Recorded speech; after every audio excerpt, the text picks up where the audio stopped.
மீன ராசி சார்ந்த பக்த கொடிகள் சாஸ்திரங்களை மதித்து சம்பிரதாயங்களை பின்பற்றக்கூடியவர்கள். அந்த காலத்தில் சாஸ்திரம் சம்பிரதாயம் இவைகளை பின்பற்றக்கூடிய வழக்கம் இருந்திருந்தாலும் மீன ராசி சார்ந்த பக்த கொடிகள் இன்றும் அதை பின்பற்றக்கூடிய சிந்தனை உடையவர்களாக இருக்க, இது உங்களுக்கு ஒரு கிடைத்த ஒரு வரப்பிரசாதம்.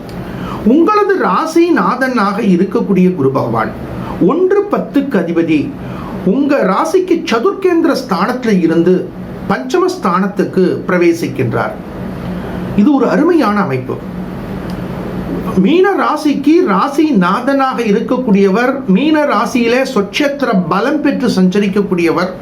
பஞ்சமஸ்தானம் அப்படின்னு சொல்லக்கூடிய 5வது ஸ்தானத்துக்கு பிரவேசிக்கிறது அருமையான அமைப்பு. அதிலும் 5வது ஸ்தானத்துல உச்சம் பெற்று சஞ்சரிக்கிறது கூடுதல் அனுகூலத்தை கொடுக்க போறது.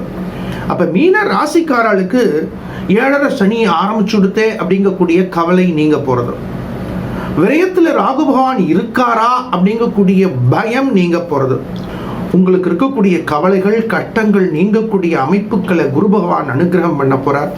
மகான் சேஷாத்ரி சுவாமிகள் திருவடியை தியானம் பண்ணுங்க. உங்களுக்கு ஒரு சூக்ஷ்ம மந்திரம் சொல்லி கொடுக்கிறேன்.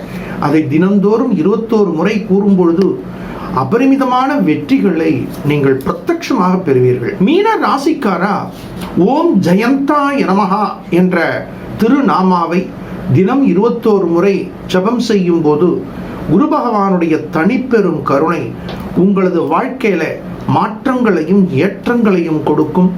பக்த கொடிகள் குரு பகவான் திருவடியை தரிசனம் செய்து பிரார்த்தித்து வெற்றி பெறுங்கள். நல்வாழ்த்துக்கள்.